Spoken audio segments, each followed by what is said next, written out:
जज साहब अपनी ही माँ को वृद्धाश्रम छोड़ आए। आश्रम में माँ का ध्यान रख सके इसलिए वहां के चौकीदार से दोस्ती कर ली थी और उसे कुछ पैसे भी दे दिए थे।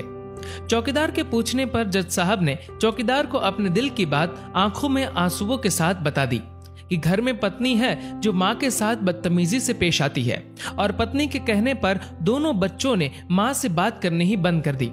माँ को अकेलापन लगने लगा और इन सब वजहों से दिन भर रोती रहती थी, इसीलिए उसे आश्रम छोड़ने के लिए आ गए। तो चौकीदार ने कहा, जज साहब आपके सामने सारे सबूत थे कि कौन सही और कौन गलत है, लेकिन अपनी ही माँ के साथ न्याय नहीं कर पाए तो औरों के साथ क्या न्याय करते होंगे आप। ये बात जज साहब के दिल को चुभ गई। चौकीदार की इतनी सी बात का इतना असर हुआ कि 2 रात नींद नहीं आई, 2 दिन से खाना नहीं खाया और कोर्ट भी नहीं गए। ऐसा लग रहा था जैसे एक चौकीदार ने जज साहब की दुनिया हिला दी हो। तीसरे दिन जज साहब अपने रूम से बाहर आए। पत्नी और बच्चे खाना लेकर इसी इंतजार में खड़े थे कि जज साहब कब खाना खाएंगे। अभी जज साहब ने एक कागज पत्नी को और 2 अलग अलग कागज अपने बच्चों के हाथ में थमा दिए। कागज की एक लाइन पढ़ी तो पत्नी के हाथों में से थाली गिर गई। उस पर लिखा था कि मैं तुम्हें तलाक दे रहा हूं, और बच्चों से कहा, आज से मेरी सारी प्रॉपर्टी आप दोनों की, मुझे कुछ नहीं चाहिए। बच्चों ने उन्हें जबरदस्ती कुर्सी पर बिठाया, हाथ जोड़कर पैरों में गिरकर इन सब का कारण पूछा तो आंखों में आंसुओं के सैलाब के साथ जज साहब बोले कि मैं मेरी 65 वर्ष की माँ को आश्रम छोड़ के आया हूँ, अनजान लोगों के भरोसे छोड़ के आया हूँ, और आप सब कारण पूछ रहे हैं। हम लोगों को शर्म आनी चाहिए। रोज मेरे कोर्ट से आने के बाद माँ रोती थी कि बेटा प्लीज मुझे वृद्धाश्रम में शिफ्ट कर दो।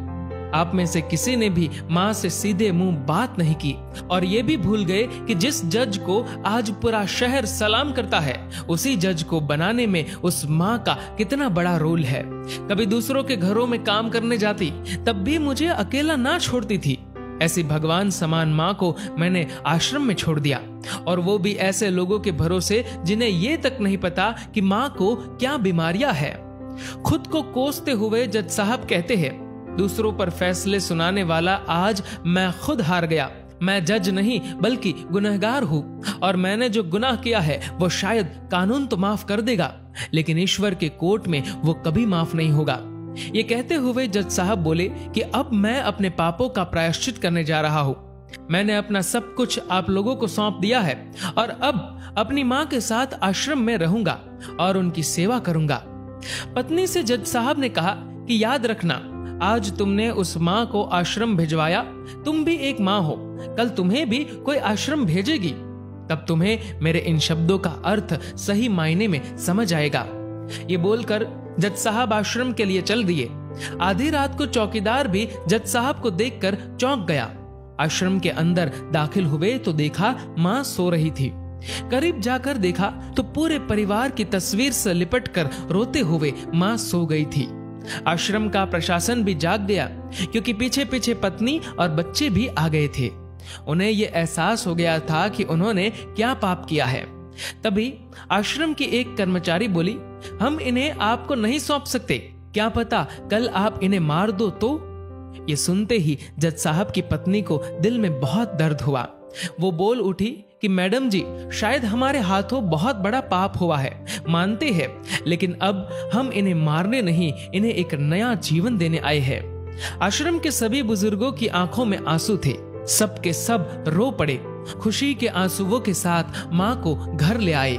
लेकिन वही आश्रम में अनेक आंखें ऐसी थी जो किसी ना किसी का इंतजार कर रही थी। माँ, तेरा कर्ज मुझसे अदा क्या होगा, तू अगर नाराज है तो खुश मुझसे खुदा क्या होगा। दोस्तों, इस कहानी को लेकर आपकी क्या राय है, नीचे कमेंट करके जरूर बताएगा। और दोस्तों, अगर आपको ये वीडियो पसंद आए तो इस वीडियो को लाइक करेगा और ज्यादा से ज्यादा लोगों तक शेयर करेगा। और ऐसे ही और भी इंस्पिरेशनल वीडियोस के लिए सब्सक्राइब करें हमारे यूट्यूब चैनल को और फेसबुक पर फॉलो करें हमारे पेज को। धन्यवाद।